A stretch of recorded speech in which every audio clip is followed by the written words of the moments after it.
वंदे मातरम मित्रों, सुप्रभातम। मैं महेश बैरागी आपका हार्दिक स्वागत करता हूं। पुनः हम लाइव टूवर्ड्स डिवाइन के तहत डिस्कशन कर रहे हैं कि चैत्य सत्ता, आत्मिक सत्ता, आध्यात्मिक सत्ता विच एक्चुअली जो हमारे जीवन को सही मायना देती है, मीनिंग देती है। हमारे भारतवर्ष में कितने ही आतताई आए, कितने ही लोगों ने आक्रमण किया, हमको लूटने का प्रयास किया और फिर वो कहीं नहीं जा सके।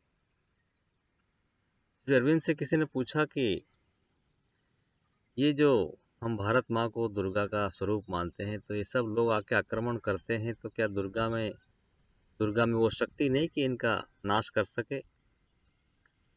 उनका हमारे सहयोग के बिना काम नहीं कर सकते हैं क्या? हमारा लड़ना, हमारा उनके विरोध करना, उनको नष्ट करना आवश्यक है। रविंद्र ने कहा कि do you know that mother India has invoked them, invited them. अपनी संतति को स्ट्रांग बनाने के लिए, मजबूत बनाने के लिए, जो क्वालिटीज़ उनमें नहीं है वो क्वालिटीज़ को इन्फ्यूज़ करने के लिए उन्होंने सारे संसार के रेस का इन्वोकेशन किया, इनवाइट किया, उनको बुलावा दिया, निमंत्रण दिया कि मेरी संतान वो आके यहीं रह गए। उन्होंने जो कुछ भी कोशिश की लेकिन they were not able to गो।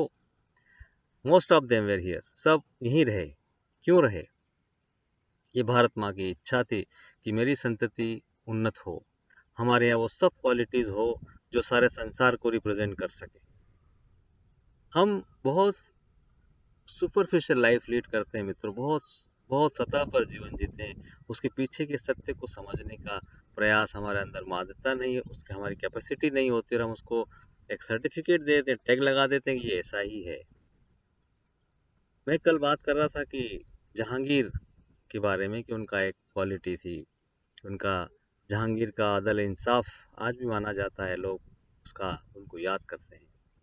हम देखें कि जहांगीर का जो हेरिटेज क्या है। एक आतताई रेस से आया हुआ बच्चा जो यहाँ पैदा हुआ है, इतने थर्ड रेस में, जो भी उनके फोर फादर्स अकबर और उनके फोर फादर, यहाँ जन्म लेना, माँ है राजपूताना समाज की जोधाबाई, और उस खून में वो चीज़ है।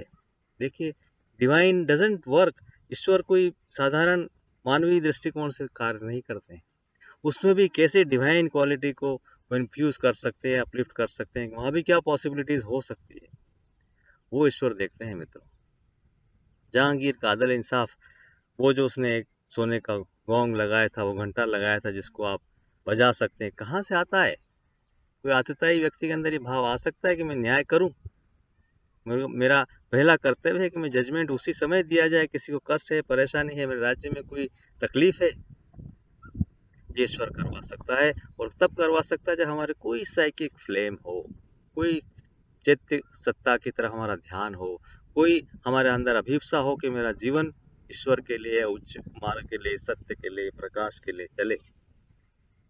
कितने ही घोर तमस में, कितना ही घोर अन्याय में डूबा हुआ इंसान भी कोई एक कोने में अगर कहीं दीप जल रहा है, कोई एक किरण की पॉसिबिलिटी है, ईश्वर उसको लिफ्ट करते हैं। वो किसी भी क्लेम का हो, किसी भी जगह का हो। ये परम आवश्यक तत्व है मित्रों कि हमारा ध्यान बहुत व्यापक होना चाहिए। हमारी समझ व्यापक होना चाहिए। हम सुपरफिशियल देखकर अंदाज लगा के उसको सर्टिफाई करके आगे ना बढ़ जाएं, otherwise it will take long turn. आपको वापस वहां आना पड़ेगा जहां से आपने छोड़ा है। बैगेज कोई नहीं उठा सकता। मानसिक अंडरस्टैंडिंग का भी हमको समझना होगा, हमको देखना होगा कि हम इसमें क्या परम सत्य छुपा हुआ है जिसकी वजह से ये चीज घटित हो रही है और आज अवेलेबल है, मेरे सामने आई है। उनके जीवन की घटना है कि जहांगीर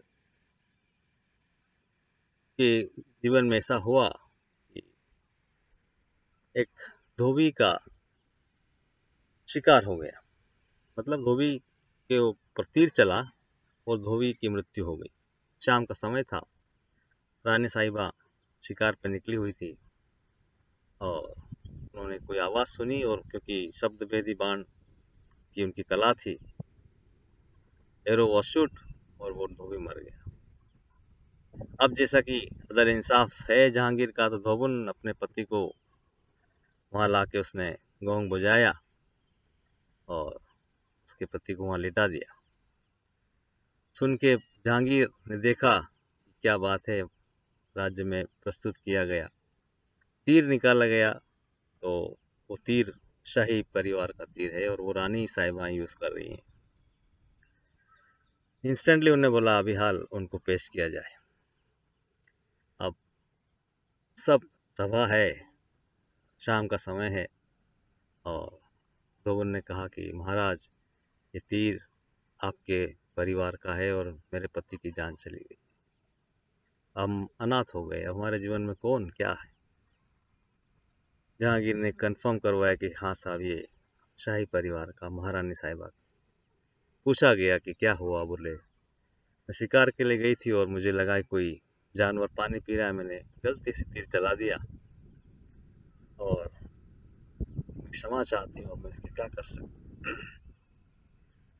जहांगीर ने एक पल भी नहीं लगाया मित्रों, कि गॉट अप, उन्होंने अपना मुकुट उतारा, सिंहासन पे रखा और नीचे आ गए जहाँ पे वो धोबन और वो धोबी, और जल्लाद से कहा कि मेरा सिर कलम कर दो, कि इसका पति मरा है, इस महारानी का पति भी मरना चाहिए। क्या होता है अदल इंसाफ, कितना कितना कठिन है मित्रों ये स्टेप लेना जीवन में।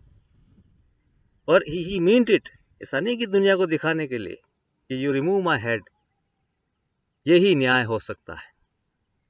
मित्रों ये कहाँ से आ सकता है, कोई आतताई के अंदर नहीं है। मैं किसी का पक्ष नहीं ले रहा हूँ, मैं उस फ्लेम को, उस फायर को, उस साइकिक पॉसिबिलिटी को आपके सामने पेश करने की कोशिश कर रहा हूँ कि हम कहाँ से कहाँ तक पहुँच सकते हैं। अब हम घोर तमस में, घोर अन्याय में डूबे हैं, तब भी कोई भगवान हमारे अंदर पॉसिबिलिटी देखते हैं कि ये क्या कर सकता है।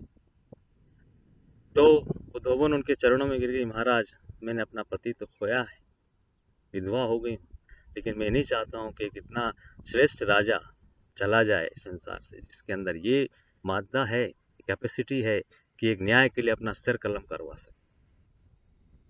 She requested please for us stay here. ये है ईश्वरीय विधान में। कभी भी बाहरी दृष्टिकोण से हम कभी किसी चीज का अंदाज नहीं लगा सकते, न लगाने की कोशिश करनी चाहिए। मेरा किसी भी धर्म संप्रदाय को प्रतिष्ठित करने का इरादा नहीं है, मेरा सिर्फ ये इरादा है कि ईश्वरीय दृष्टिकोण क्या है ये देखने की कैपेसिटी जागृत होना चाहिए हमारे अंदर। जब तक ये नहीं होगी तब तक हम सत्य की तरफ एक कदम भी नहीं चल सकते।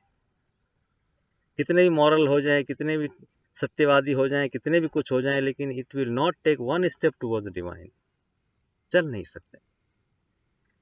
मैं आशा करता हूँ इस भाव को आप समझ रहे हैं और उसको अपने जीवन में इम्प्लीमेंट करने की किसी न किसी तरह से कोशिश करेंगे। वंदे मातरम।